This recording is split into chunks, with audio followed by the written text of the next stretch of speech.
Next problem बघा. Find the coordinates of the foot of the perpendicular drawn from the point दिलेला आहे 2i bar minus j bar plus 5k bar to the लाईनचं equation असं दिलेलं आहे. हा पहिला आहे तो ब्रॅकेटमध्ये, तो लाईनवरचा पॉइंट आहे आणि ह्या लॅमडाच्या पुढे जे आहे त्याच्यावरून तुम्हाला डिरेक्शन रेशोज मिळतील त्या लाईनचे. Also find the length of the perpendicular. आता या प्रकारचं हे आपण दुसरं एक्झाम्पल सोडवतोय.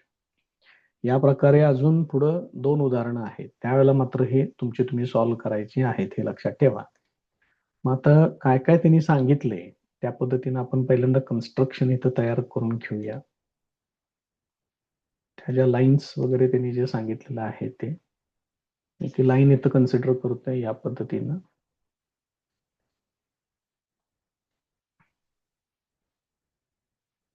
या लाईनला एका पॉइंट मधून परपेंडिक्युलर ड्रॉ करायचा आहे. मी इकडून इकडे घेतोय या पद्धतीनं आहे. मग हा जो फूट of perpendicular drawn from the point, इथं पॉइंट पी आहे. इथं त्यांनी त्याचा पोझिशन वेक्टर दिलेला आहे, त्याच्यावरून तुम्ही पॉइंट लिहू शकताय 2 - 1 5. त्यानंतर ही जी लाईन आहे आर बार, या लाईन वरचा एक पॉइंट आहे पॉइंट ए. त्याचे कोऑर्डिनेट्स त्या लाईनच्या इक्वेशन वरूनच तुम्हाला कळतील. 11 - 2 -8. त्यानंतर इथे एक पॉइंट कन्सिडर करतोय पॉइंट एम, तो मला माहिती नाहीये किती आहे ते. त्यानंतर ही लाईन ह्या दुसऱ्या ह्या वेक्टरला लॅमडाच्या पुढे हा जो वेक्टर दिलेला आहे याला पॅरलल आहे. त्यामुळे त्याच्यावरून तुम्हाला या लाईनचे डिरेक्शन रेशोज मिळतील. त्याला आपण लाईन यल कन्सिडर करू. त्याचे डिरेक्शन रेशोज ते तुम्हाला इथं मिळतील 10 - 4 - 11. मग आपल्याला यम फाइंड आउट करायचं आहे, शिवाय पीएम पण फाइंड आउट करायचं आहे. मग एक एक टर्म लिहून घेऊया. पहिल्यांदा बघूया. गिव्हन दॅट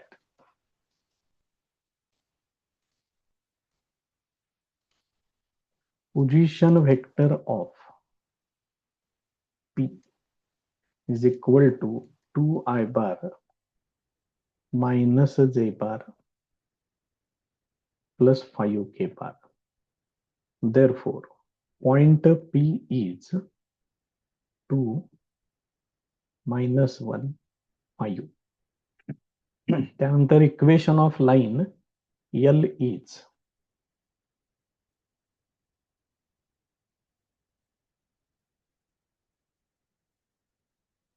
लाईनचं इक्वेशन पूर्ण लिहून घेतोय. R bar equal to 11i bar -2j bar -8k bar plus lambda into bracket 10i bar -4j bar -11k bar. याचा अर्थ हा त्या लाईनवरचा पॉइंट आहे आणि याच्यामध्ये त्या लाईनचे डिरेक्शन रेशोज आहेत. Therefore, this line passes through, त्याला आपण पॉइंटला नाव काय दिले A, 11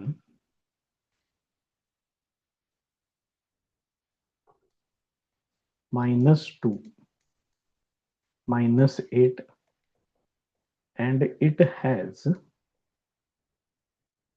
direction ratios 10 -4 -11. आता याच्यावरून पहिल्यांदा त्याचं कार्टेशियन इक्वेशन लिहून घेऊया. Therefore, कार्टेशियन इक्वेशन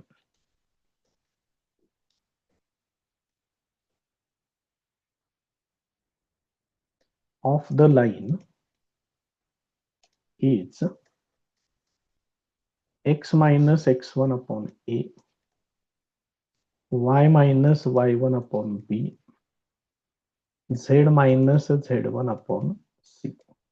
याच्यामध्ये व्हॅल्यूज वापरतोय. x मायनस x1 आहे 11, a ची व्हॅल्यू आहे 10, y minus minus plus 2, b ची व्हॅल्यू आहे minus 4, z minus minus plus 8, c ची व्हॅल्यू आहे इथं मायनस 11. ह्यालाच मी पुढे कन्सिडर करतोय equal to lambda.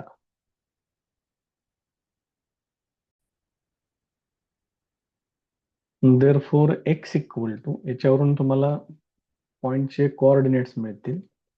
Therefore x equal to, हे बघा 10 न लॅमडाला मल्टिप्लाय करा, मायनस 11 तिकडे नेऊन प्लस करून घ्या. 10 लॅमडा प्लस 11, तसं y इक्वल टू काय येईल बघा, minus 4 lambda minus 2, z equal to minus 11 lambda minus 8. हे त्या लाईनवरच्या कोणत्याही पॉइंटचे कोऑर्डिनेट्स असतील. These are coordinates of any point on line L. आता लाईन एल वरती आपण कुठला पॉइंट कन्सिडर केलेला आहे बघा बरं, पॉइंट एम कन्सिडर केलाय. देअरफॉर एम इज, ह्याच्यावरून मी डायरेक्ट एम लिहू शकतो. Therefore capital M is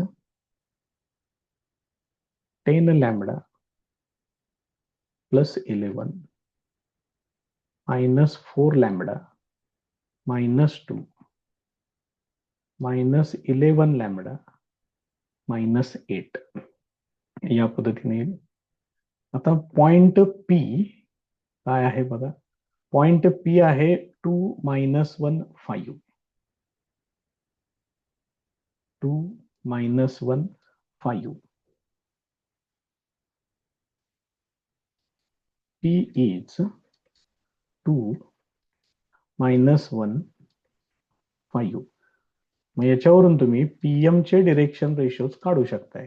therefore direction ratios of PM are, फक्त यांची वजाबाकी करायची. मग हे कसं येणार आहे बघा, 10 lambda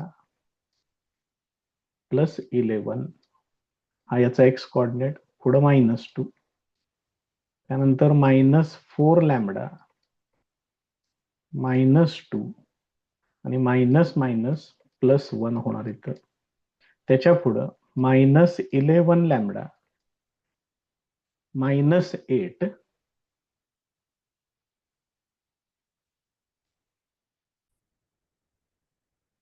minus 5.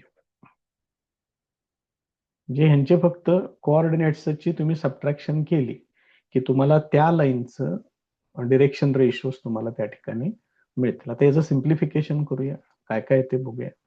That is direction ratios आहेत हे, त्यामुळे त्यांना ब्रॅकेट नको, इथली पण ब्रॅकेट काढून टाकतो, कारण फक्त पॉइंट्सच ब्रॅकेटमध्ये लिहायचे, डिरेक्शन रेशोज ब्रॅकेटमध्ये लिहायचे नाहीत.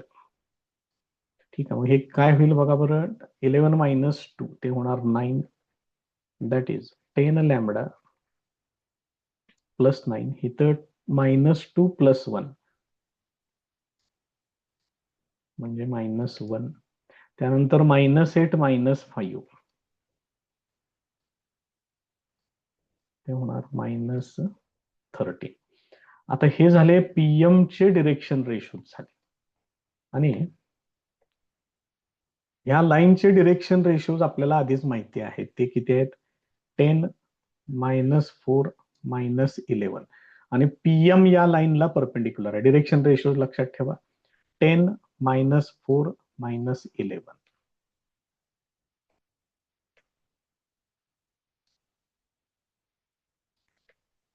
Direction ratios of line L are 10 -4 -11. आणखी एकदा बघून घेतोय, चुकायला नको त्याच्यामध्ये काय. ठीक आहे. आणि PM या लाईनला परपेंडिक्युलर आहे. PM is perpendicular to line L. Therefore काय होणार बघा, हे जे डिरेक्शन रेशोज आहेत दोघांचे, या दोघांचे करेस्पॉन्डिंग डिरेक्शन रेशोचा प्रोडक्ट करायचा आणि इक्वल टू 0 घ्यायचं. 10 इंटू ब्रॅकेट, हे 10 घेतलं, त्याला n मल्टिप्लाय करायचं. 10 लॅम्बडा प्लस 9 प्लस -4, त्याला n मल्टिप्लाय करायचं. -4 लॅम्बडा -1 प्लस -11 इथं आहे ते, आणि याला मल्टिप्लाय करायचं. -11 lambda -13, this is equal to 0. Therefore हे सिम्प्लिफाय करूया आता. ह्या 10 ना आत मल्टिप्लाय करून घ्या. हे होणार 100 लॅम्बडा प्लस 90. त्यानंतर हे मायनस आहे, हे पुढचं मायनस आहे, त्यामुळे प्लसच होणार सगळं. 16 लॅम्बडा प्लस 4 प्लस इथं पण तसंच आहे, 121 लॅम्बडा प्लस 11 त्रिक 33, 3 हातचे आले 3, 11 एक्के 11 आणि 3 14, हे असेल. त्याच्या पुढं आता हे सिम्प्लिफाय करून घ्या. 1 2 आणि 3 एवढे सगळे आहेत बघा. मग 100 आणि 121 म्हणजे 221 आणि 6, 227 आणि 10, 237 होणार आहे. त्यानंतर हे किती होणार बघा, 3 आणि 4 7, तर 7 येणार. 4 आणि 9 13 झाले 1, हे पण 237च येते. मात्र हे 237 लॅम्बडा आहे. This is equal to 0. तर सिम्प्लिफिकेशन हे असं होणार, आणि lambda equal to -237 divided by 237. therefore lambda equal to -1. ही व्हॅल्यू तुम्हाला तिथं मिळेल. आता हे लॅम्बडा इक्वल टू -1, तर एक एक एक एक परत सुरुवात करायचं. इथं यम आहे तयार. ह्या यम मध्ये ते लॅम्बडा मला वापरायचं आहे. कॉपी करून घेतो त्याला, म्हणजे तुम्हाला फूट ऑफ परपेंडिक्युलर तुम्हाला तिथं मिळेल.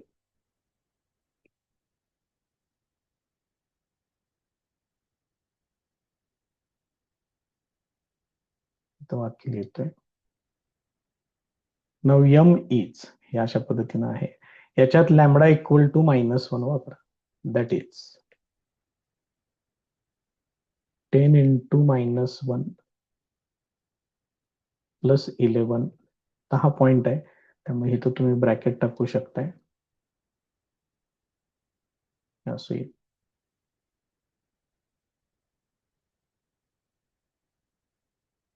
मग याचं सिम्प्लिफिकेशन आता बघा काय काय होतंय. दॅट इज -10 प्लस 11 म्हणजे 1 येणार, प्लस 4 -2 म्हणजे 2 येणार इथं, आणि 11 -8 ते येणार 3. therefore m is 1 2 3 हे असे. हा तुमचा पॉइंट एम मिळणार तुम्हाला.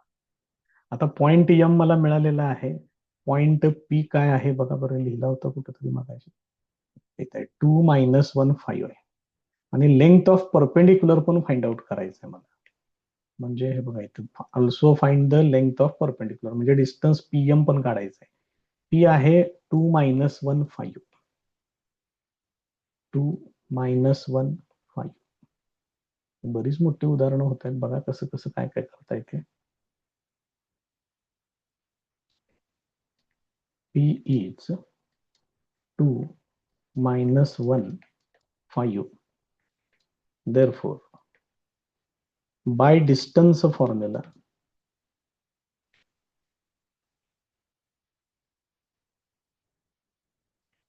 PM equal to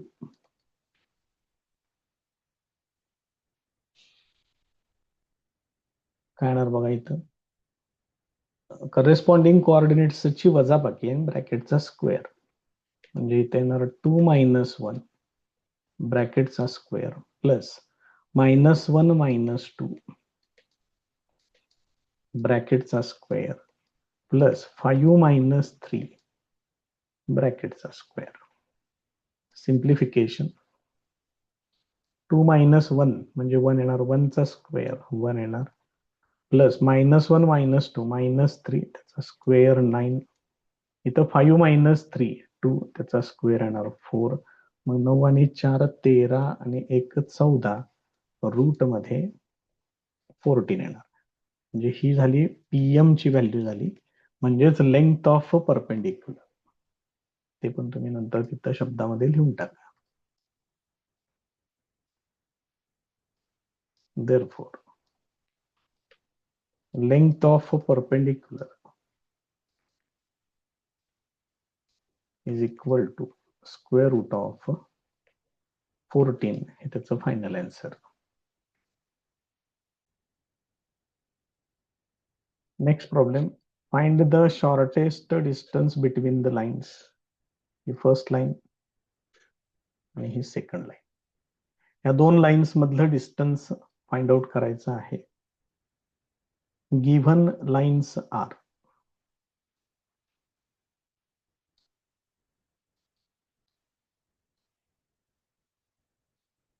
R bar equal to 4I bar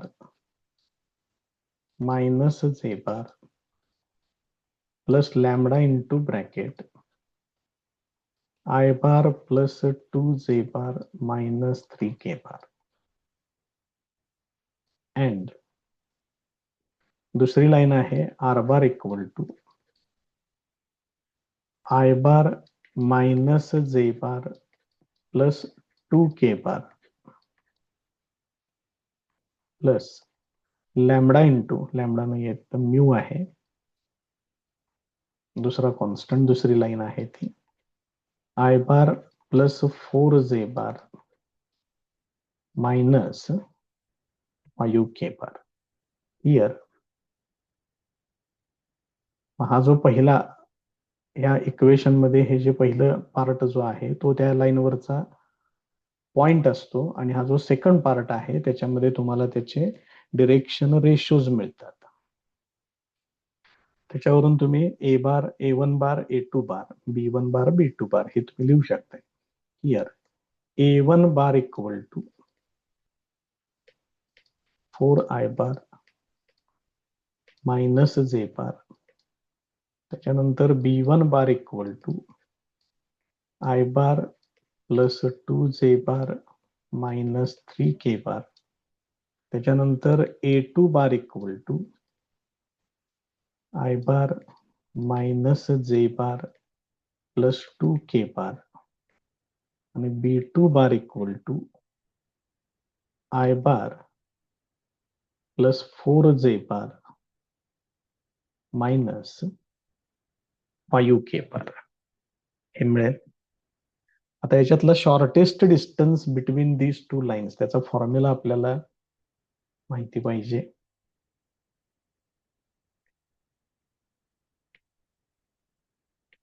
now the shortest distance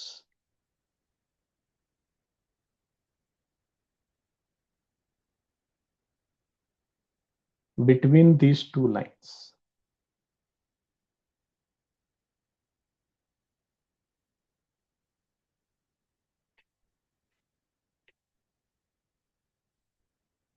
is, त्याला मी स्मॉल डी लिहितो इथं, डी इक्वल टू, त्याचा जो फॉर्म्युला आहे तो फॉर्म्युला असा आहे A2 bar minus A1 bar dot दुसऱ्या ब्रॅकेटमध्ये B1 bar cross B2 bar divided by मध्ये mod B1 bar cross B2 बार. हे इक्वेशन नंबर 1. आता याच्यामध्ये आपल्याला काय करावं लागेल, हे सगळं तयार करून घ्यावं लागेल आणि मग नंतर याच्यामध्ये व्हॅल्यूज वापरायच्या आहेत. नाव A2 बार मायनस A1 बार.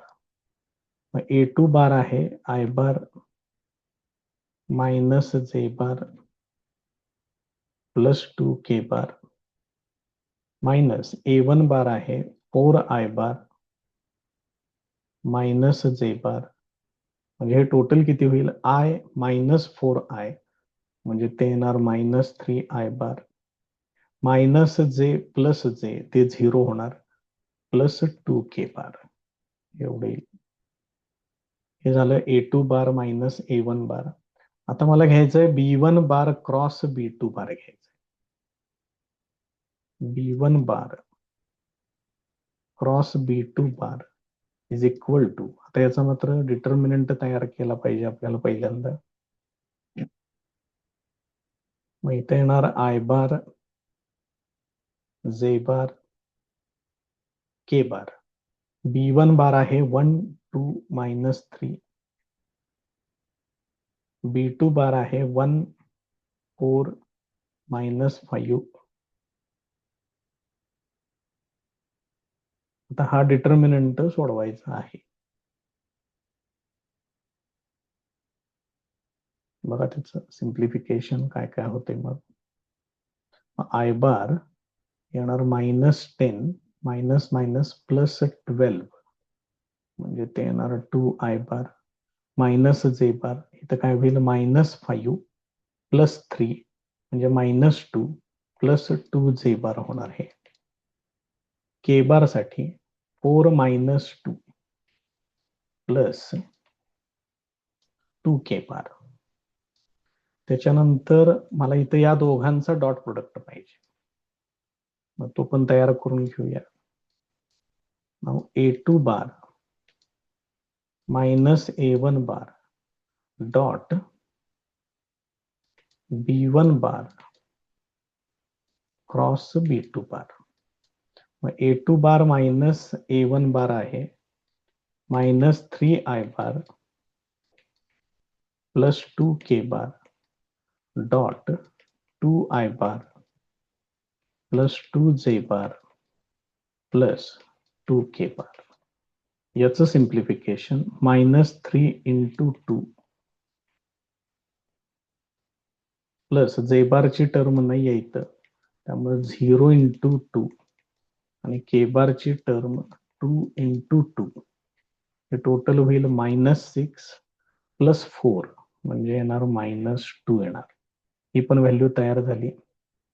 आता अजून एक व्हॅल्यू पाहिजे मला ह्या mod B1 bar cross B2 बार याची मॅग्निट्यूड पण पाहिजे. B1 बार क्रॉस B2 बार याची मॅग्निट्यूड अशी 2 चा स्क्वेअर प्लस 2 चा स्क्वेअर प्लस 2 चा स्क्वेअर, म्हणजे ते 4 प्लस 4 प्लस 4 येणार. रूट मध्ये येणार 12, हेच तुम्ही असं लिहू शकताय 2√3. आता ह्या सगळ्या व्हॅल्यूज घेऊन इक्वेशन 1 मध्ये ते वापरायचं आहे. Therefore from 1 D equal to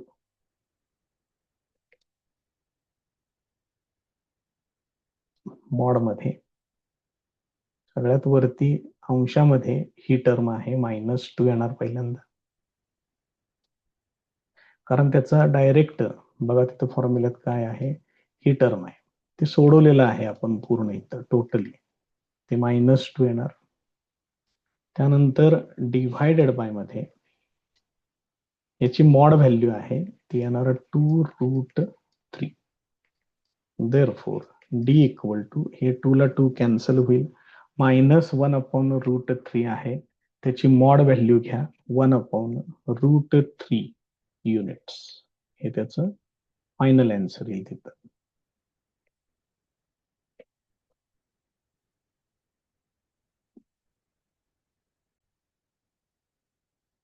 next problem बघा. Find the shortest distance.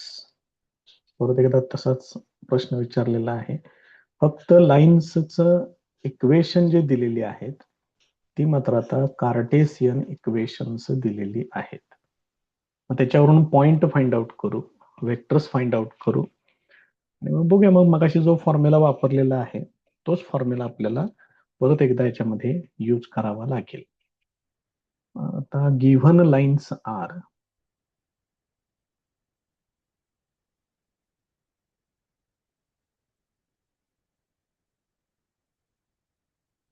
x plus 1 upon 7.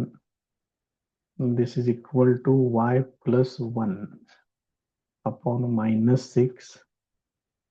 This is equal to z plus 1 upon 1 and x minus 3 divided by 1. This is equal to y minus 5 divided by minus 2 and z minus 7 divided by 1. आता याला compare करून घेऊया पहिल्यांदा, मग तुम्ही वेगवेगळ्या गोष्टी त्याच्यातल्या सांगू शकताय. कंपेअरिंग with x minus x1 upon a, y minus y1 upon b आणि z minus z1 upon c. तर याच्यावरून तुम्हाला काय मिळेल, तर पहिली लाईन जी आहे त्याचा पॉइंट मिळेल आणि त्याचे डिरेक्शन रेशोज मिळतील. फर्स्ट लाईन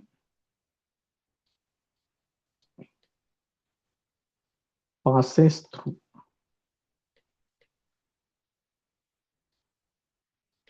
बघा. सो इथं मायनस मायनस मायनस आहे, इथं सगळे प्लस आहेत, त्यामुळे ते कोऑर्डिनेट सगळे तुम्हाला मायनस घ्यावे लागतील. -1 -1 -1 अँड ॲज डिरेक्शन रेशोज, त्याचे डिरेक्शन रेशोज इथे आहेत 7 -6 आणि 1. असं सेम सेकंड लाईन बद्दल पण सांगू शकताय. Second line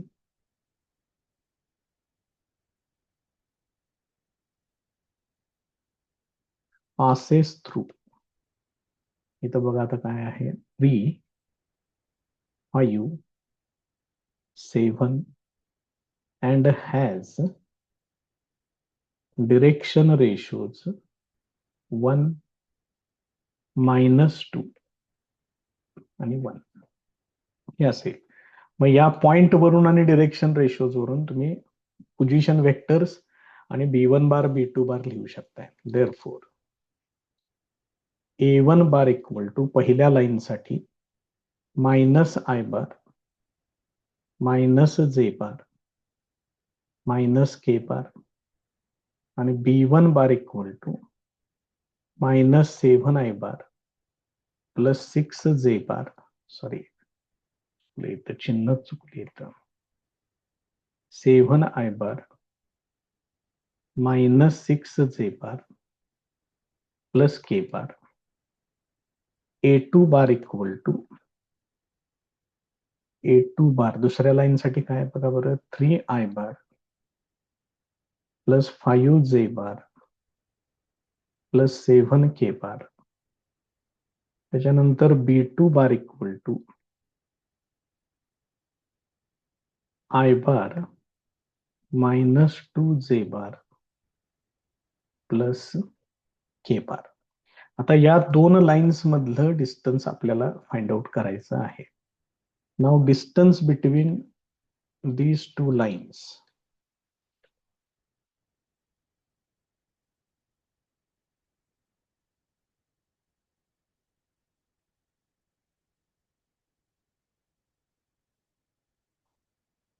is given by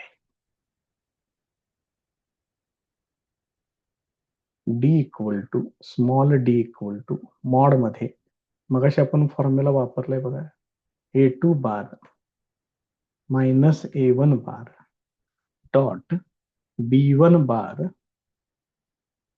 cross B2 bar divided by mod मध्ये B1 बार क्रॉस B2 बार असा फॉर्म्युला आहे. आता याच्यात लागणाऱ्या सगळ्या टर्म्स परत एकदा तयार करून घ्या पूर्ण. A2 bar minus A1 bar equal to A2 bar आहे 3I bar plus 5J bar plus 7K bar minus I bar minus J bar minus K bar. हे सोडवा 3I प्लस I होणार 4I बार 5 प्लस 1 ते येणार 6J बार 7 plus 1 ते येणार 8K बार. त्याच्यानंतर आता मला पाहिजे B1 बार क्रॉस B2 बार. हे सोडवण्यासाठी मला डिटर्मिनंट तयार करावं लागेल. I bar J bar K bar B1 बार त्याचे कोइफिशियंट आहेत 7 मायनस 6 1 आणि B2 बार साठी आहे 1 minus 2 1. So this is equal to, आता हे सोडवून घेऊया. बघा बरं, I बार मायनस 6 प्लस 2 होणार म्हणजे minus 4I bar minus J बार आहे तर 7 मायनस 1 6 होणार मायनस 6J बार. K बार साठी वजा 14 अधिक 6 मायनस 8 K बार हे असे येणार. आता याची मॉड व्हॅल्यू काढली पाहिजे. Therefore, mod B1 bar cross B2 bar is equal to square root of minus 4 चा स्क्वेअर प्लस मायनस 6 चा स्क्वेअर प्लस मायनस 8 चा square. So this is equal to, आता मला हे सगळे स्क्वेअर करून त्यांची बेरीज करून घ्यावी लागेल. बघूया काय काय येते त्याचं. आता इथे येणार 16 त्यानंतर 36 त्यानंतर 64. टोटल किती होते बघा 6 आणि 4 10 आणि 6 16 6 1 6 7 10 11. रूट मध्ये 116 येते. त्याच्यानंतर या दोघांचा डॉट प्रोडक्ट एक पाहिजे. A2 bar minus A1 bar dot B1 bar cross B2 bar. This is equal to A2 bar minus A1 bar एवढा आहे 4I bar plus 6J bar plus 8K bar dot B1 bar cross B2 bar. त्याच terms आहेत तो minus मध्ये आहे असे. मग हे तुम्ही मांडून घ्या व्यवस्थित. उत्तर काय येते ते लगेच तुम्ही पण सांगाल. मायनस 4 इंटू 4 म्हणजे 16 येणार. परत मायनस 6 इंटू 6 ते येणार 36 मायनस 64 म्हणजेच हे येणार आहे मायनस 116 येणार. आता ह्या सगळ्या व्हॅल्यूज याच्यामध्ये वापरायच्या. ह्याचा डॉट प्रोडक्ट आहे मायनस 116 आणि छेद आहे root 116. Therefore D equal to mod मध्ये पहिल्यांदा हे येणार अंशात मायनस 160 डिव्हायडेड बाय रूट मध्ये 116. मग हे मायनस काढून टाका, रूट कॅन्सल होईल एक आणि ह्याचं फायनल आन्सर रूट 116 युनिट्स असं त्याचं फायनल आन्सर येईल. याच्यामध्ये काही सिम्प्लिफिकेशन 4 न जास्तीत जास्त भाग जातोय बघायला, कारण 16 आलंय ना शेवटी. मग 4 1 4 4 2 8 4 9 36 म्हणजेच 2 रूट 29 हे आणि परत पुढं सोडवू शकता या पद्धतीनं. हे त्याचं फायनल आन्सर. आता हे 3 उदाहरणांच्या बद्दल बघा काय सांगतोय ते. क्वेश्चन नंबर 5 आणि क्वेश्चन नंबर 6 ही दोन्ही उदाहरणं एक्झाम्पल नंबर 1 आणि 2 यांच्यासारखी सोडवून टाकायची आहेत. बघा इथं प्रश्न तुम्हाला लक्षात येईल. Find the coordinates of foot of perpendicular. Find the perpendicular distance घेतले आपण हे. इथं सुद्धा फूट ऑफ परपेंडिक्युलर म्हटलेलं आहे.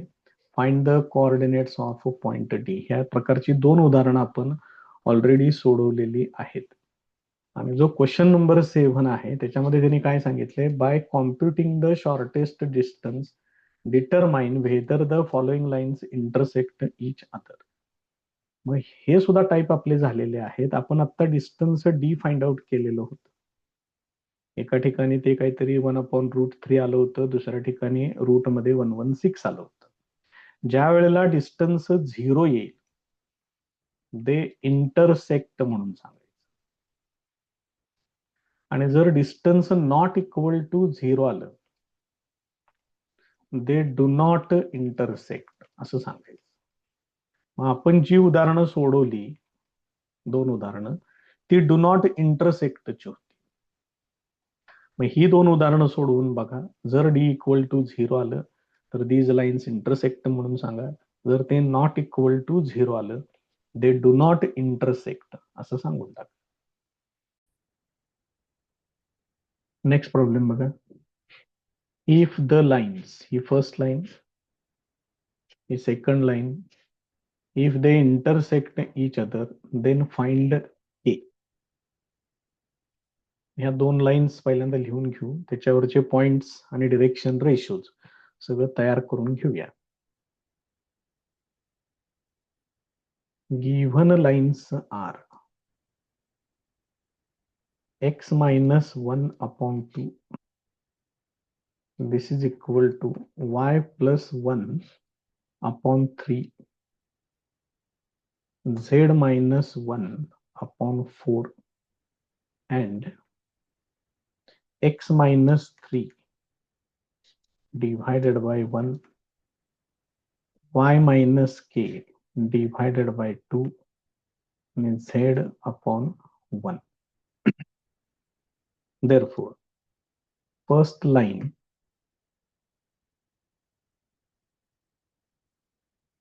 passes through.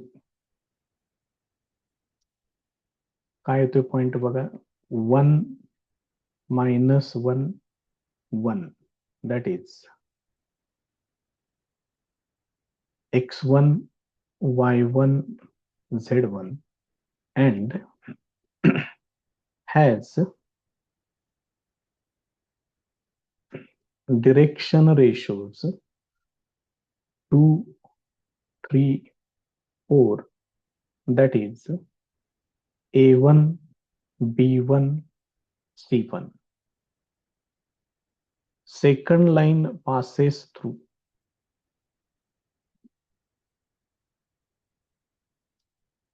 सेकंड लाईन आहे ती आहे आपल्या पॉइंट मधून पास होते 3k. इथं झेडच्या पुढे काय नाही आहे म्हणजे 0. That is x2 y2 z2 and has direction ratios. त्याचे डिरेक्शन रेशोज काय आहेत 1 2 1 that is a2 b2 c2. आता ह्या 2 लाईन्स इंटरसेक्ट करतात म्हणून सांगितले म्हणजे त्यांच्यातलं डिस्टन्स 0 असणार. Now given that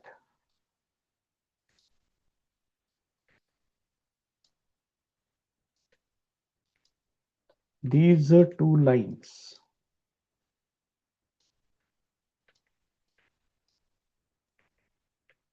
intersect each other.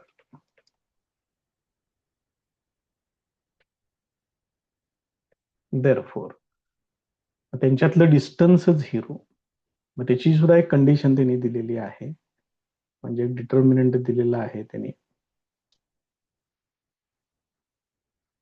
Therefore, x2 minus x1 y2 minus y1 z2 minus z1 इथे येणार a1 b1 c1 a2 B2 C2 equal to 0 हे घ्यायचंय. आता याच्यामध्ये व्हॅल्यूज वापरूया, काय काय होते बघू पुढे सोडवून त्याचं. देअरफॉर सगळं इथं तयार करून ठेवलेलं आहे. 3 - 1 त्याच्यानंतर K+1 पुढं 0 - 1 तर काय डायरेक्ट व्हॅल्यूजच लिहायच्या आहेत. 2 3 4 त्यानंतर इथे येणार 1 2 1 डिटर्मिनंट इथं कम्प्लीट होईल.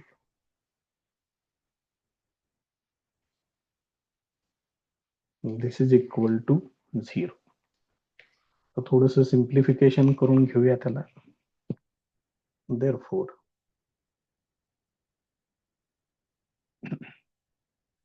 देणार 2 K+1 -1 2 3 4 1 2 1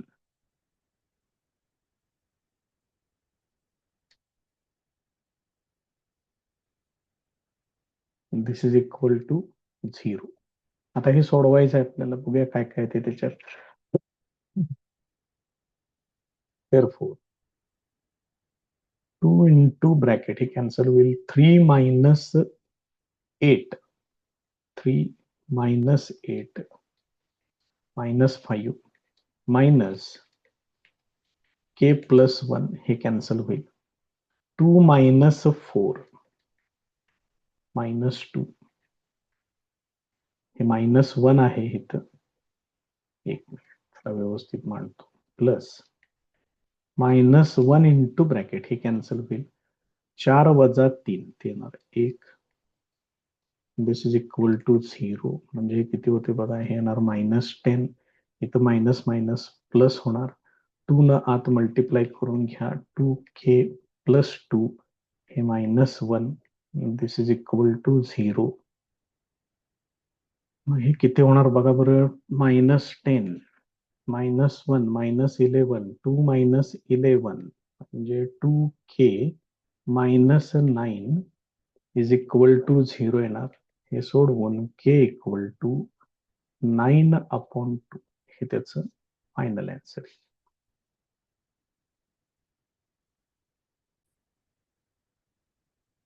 नेक्स्ट प्रॉब्लेम बघा. Find the value of lambda so that the lines, ही फर्स्ट लाईन आहे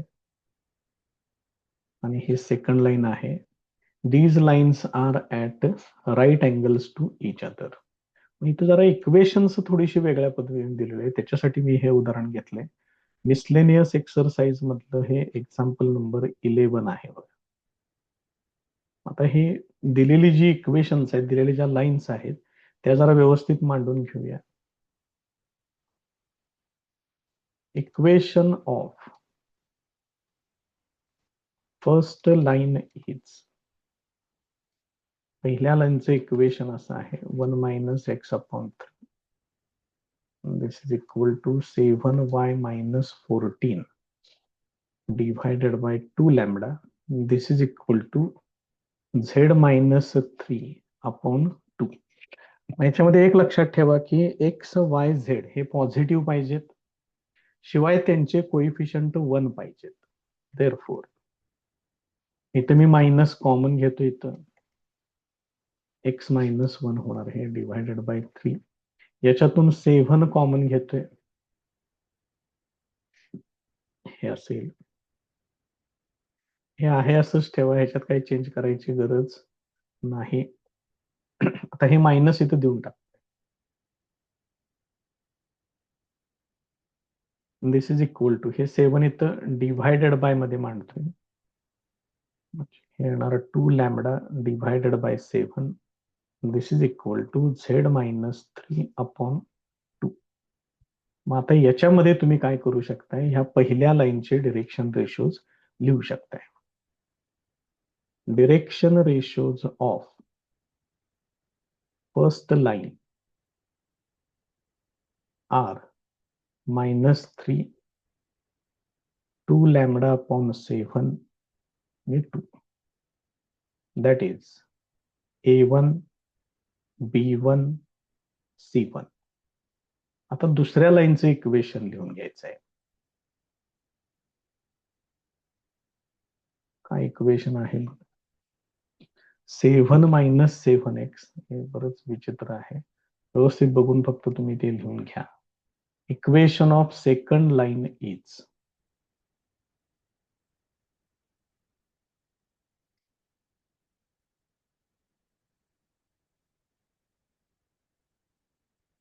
7 minus 7x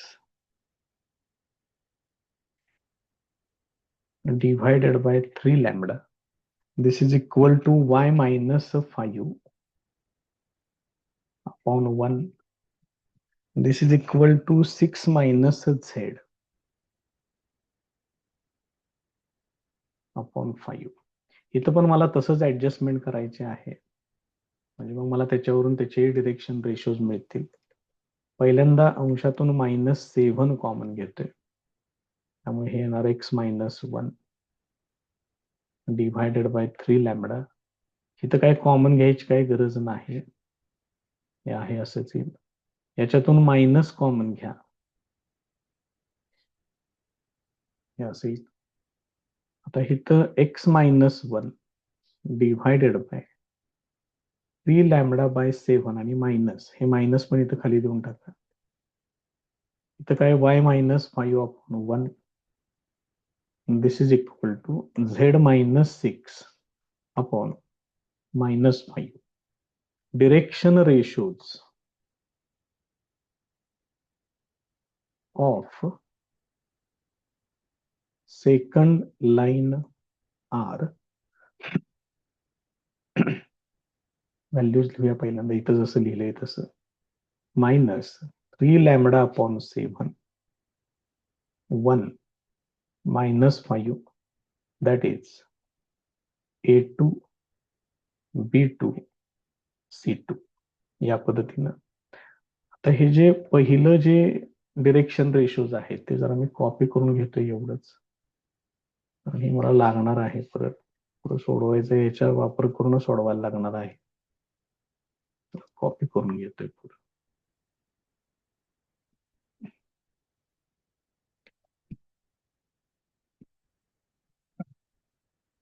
इथं घेऊन ठेवतोय. आता या दोन लाईन्स मधला अँगल मी थीटा कन्सिडर करतोय. त्यांनी काय सांगितले? परपेंडिक्युलर अँगल नाही काढायचं. एक मिनिट, प्रॉब्लेम बघूया काय आहे ते. कारण अँगल काढायचे पण प्रॉब्लेम्स आहेत, परपेंडिक्युलरचा पण प्रॉब्लेम आहे. हे ऍट राईट अँगल सांगितलेलं आहे, त्यांनीच दिलेलं आहे, त्यामुळे काही प्रश्नच नाही. Given that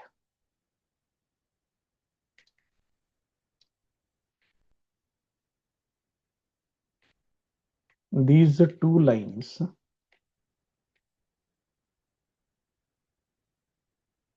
are perpendicular to each other. मग जर हे दोन लाईन्स परपेंडिक्युलर असतील तर a1 a2 plus b1 b2 plus c1 c2 this is equal to 0. याच्यामध्ये a1 हित आहे, a2 हित आहे. मग बघा जरा व्हॅल्यूज व्यवस्थित घ्या. -3 लॅम्बडा अपॉन 7 प्लस b1 आहे 2 लॅम्बडा अपॉन 7, b2 आहे 1 प्लस c1 आहे 2 आणि c2 आहे -5. दिस इज इक्वल टू 0. तर हे सोडवायचं आहे. आता बघूया याच्यात काय काय होते तयार. त्याला मी 7 न डायरेक्ट मल्टिप्लाय करून टाकतो. हे 7 इथलं कॅन्सल होईल, मायनस मायनस हे येणार 9 लॅम्बडा येणार. इथं पहिल्यांदा 7 कॅन्सल करा, म्हणजे इथे येणार 2 लॅम्बडा. इथं -10 येणार आणि त्याला 7 न पण मल्टिप्लाय करावं लागेल, म्हणजे ते होणार -70 इज इक्वल टू 0. हे असेल. आता हे पुढे सोडवून घ्या बघा. 9 आणि 2 काहीतरी वेगळीच व्हॅल्यू एकदम येते. ठीक आहे, जे काय असेल ते असेल. देअरफॉर लॅम्बडा इक्वल टू 70/11 हे त्याचं फायनल आन्सर. आणि हे जे काय आपण मगाशी घेऊन ठेवलेलं आहे त्याची काही गरज नाही. फायनल आन्सर इथपर्यंतच करेक्ट आहे. हे आपण मगाशी एक्स्ट्राचं घेऊन ठेवलं होतं ते काढून टाकलं. So this is the final answer. Next problem बघा. Find the acute angle between the lines. ही पहिली लाईन आणि ही दुसरी line. So given lines are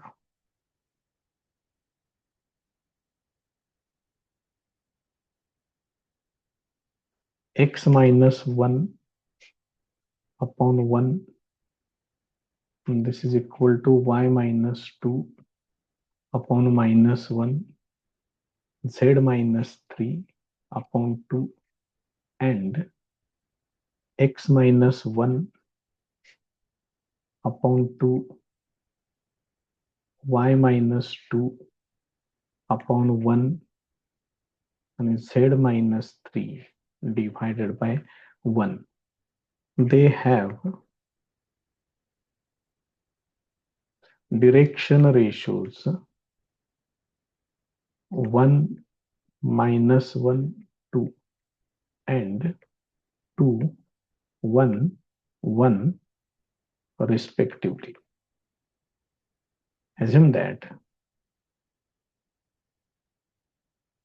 a bar equal to, आता ह्याच्यावरून ह्या डिरेक्शन रेशोज वरून मी ए बार आणि बी बार तयार, किंवा हे B1 बार आणि B2 बार असं कन्सिडर करूया, म्हणजे परत त्या ए बारचा आणि ह्या पॉइंटचा परत गोंधळ नको व्हायला.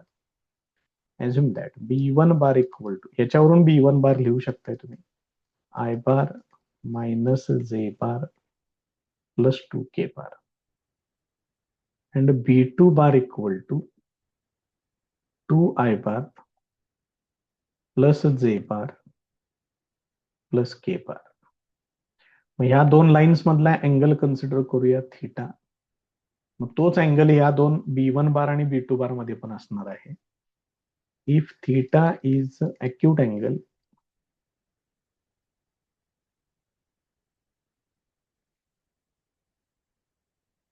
between given lines,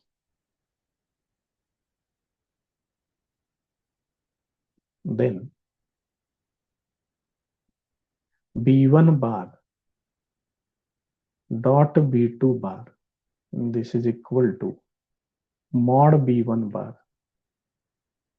mod B2 bar into cos theta.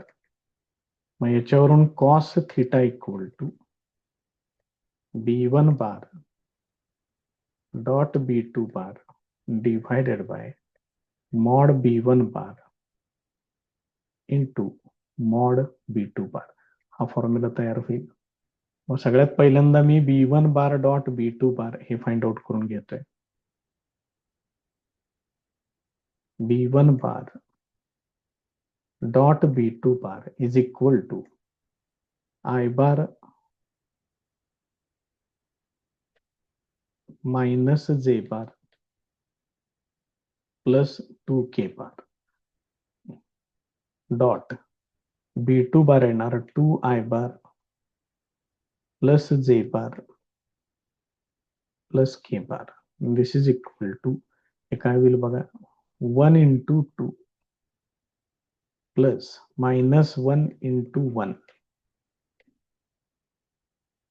Plus 2 into 1. याचं सिम्प्लिफिकेशन, हे 2 हे 2 4 मायनस 1 येणार 3. त्याच्यानंतर यांच्या मॅग्निट्यूड्स मला पाहिजे आहेत. Mod B1 bar is equal to square root of, इथं B1 बार आहे बघा, 1 चा स्क्वेअर प्लस मायनस 1 चा स्क्वेअर प्लस 2 चा स्क्वेअर. याचं सिम्प्लिफिकेशन 1 प्लस 1 प्लस 4 म्हणजे हे येणार रूट मध्ये 6 येणार. त्यानंतर mod B2 bar equal to साधारण तसेच आहेत आकडे, त्यामुळे तेच येणार परत एकदा, तरी पण बघा सोडवून. 2 चा स्क्वेअर प्लस 1 चा स्क्वेअर प्लस 1 चा square, this is equal to square root of 4 plus 1 plus 1 हे येणार रूट 6. आता या सगळ्या व्हॅल्यूज इक्वेशन 1 मध्ये वापरूया. Therefore cos theta equal to, आपण मॉड मध्ये टाकूया आठवून, कारण अॅक्यूट अँगल घ्यायचा आहे. मायनस आलंच उद्या कुठं तर ते अडचण नको. B1 बार डॉट B2 बार ते आहे 3 डिव्हायडेड बाय मध्ये हे आहे रूट 6 इंटू रूट 6, म्हणजे हे काय होणार 3/6 दॅट इज इक्वल टू 1/2. मग कॉस थिटा 1/2 येतोय, याचा अर्थ थिटा 60 डिग्री येणार, म्हणजेच π/3 हे येणार. त्यामुळे हे आहे असं लिहू शकताय, किंवा थिटा इक्वल टू 60 डिग्री असं पण लिहू शकताय. हे त्याचं फायनल आन्सर.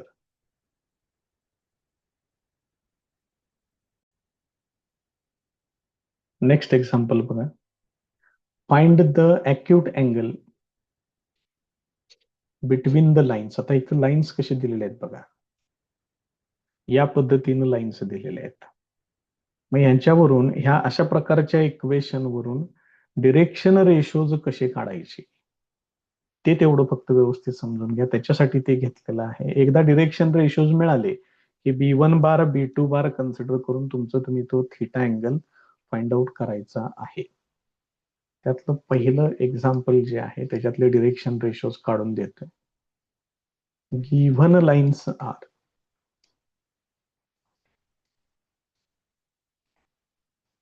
पहिली लाईन कशी दिलेली आहे बघा, x इक्वल टू y आणि z इक्वल टू 0, ही पहिली लाईन.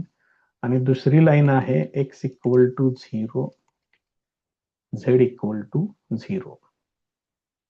फॉर फर्स्ट लाईन, त्यातली पहिली लाईन मी फक्त व्यवस्थित मांडून घेतोय, त्याला असं घेतोय बघा.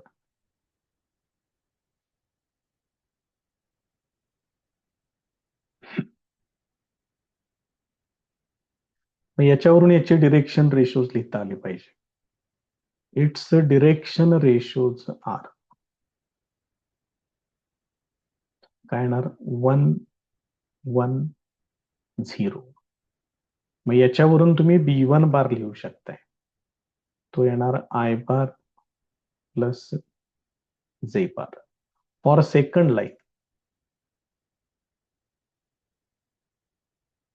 सेकंड लाईन थोडंसं इंटरेस्टिंग आहे बघा.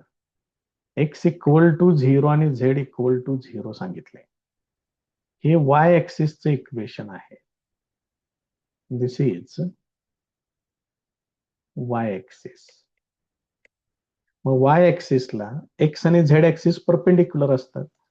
Therefore its direction ratios are, ते कसे घ्यायचे बघा, जे परपेंडिक्युलर आहे ते 0 घ्यायचं, y ऍक्सिस साठी इथं 1 लिहायचं. हे पहिलं x ऍक्सिस y ऍक्सिस साठी, आणि z ऍक्सिस पण याला परपेंडिक्युलर असतो, हे याचे डिरेक्शन रेशोज घ्यायचे.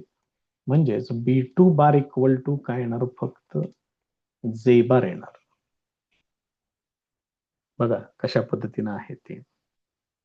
आणि मग तुम्हाला याच्यावरून B1 बार आणि B2 बार मधला अँगल कन्सिडर करून पुढे सोडवावं लागेल. एक देतो सोडवून, दुसऱ्याचं तुमचं तुम्ही सोडवा. सेम प्रोसिजर याच पद्धतीनं राहील.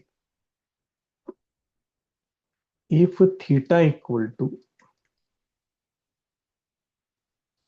acute angle between B1 bar and B2 bar,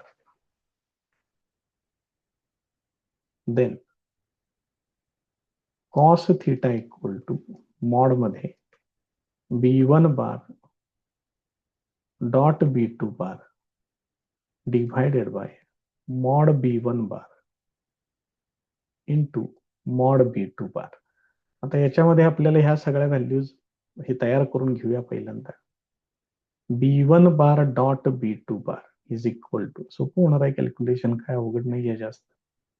I bar plus जे बार डॉट जे बार येणार होत. म्हणजे हे काय होणार बघा, I bar dot J bar plus जे बार डॉट जे बार. मग ह्याच्यातलं आय बार डॉट जे बार होणार 0, जे बार डॉट जे बार येणार 1, दिस इज इक्वल टू 1. आता मला पाहिजे मॉड B1 बार. मग mod B1 bar equal to square root of I बारचा कोइफिशियंट 1 त्याचा स्क्वेअर, जे बारचा कोइफिशियंट 1 त्याचा स्क्वेअर, ते येणार √2. त्यानंतर मॉड B2 बार, त्याच्यामध्ये तर एकच आहे वेक्टर, युनिट वेक्टर, त्यामुळे ते येणार 1. या व्हॅल्यूज इक्वेशन 1 मध्ये वापरा. Therefore cos theta equal to mod मध्ये B1 बार डॉट B2 बार ते येणार 1 डिव्हायडेड बाय मॉड B1 बार √2 आहे आणि हे 1 आहे त्यामुळे ते नाही लिहिलं तरी चालेल. थिटा इक्वल टू π/4 और थिटा इक्वल टू 45 डिग्री. या पद्धतीनं त्याचं आन्सर येईल.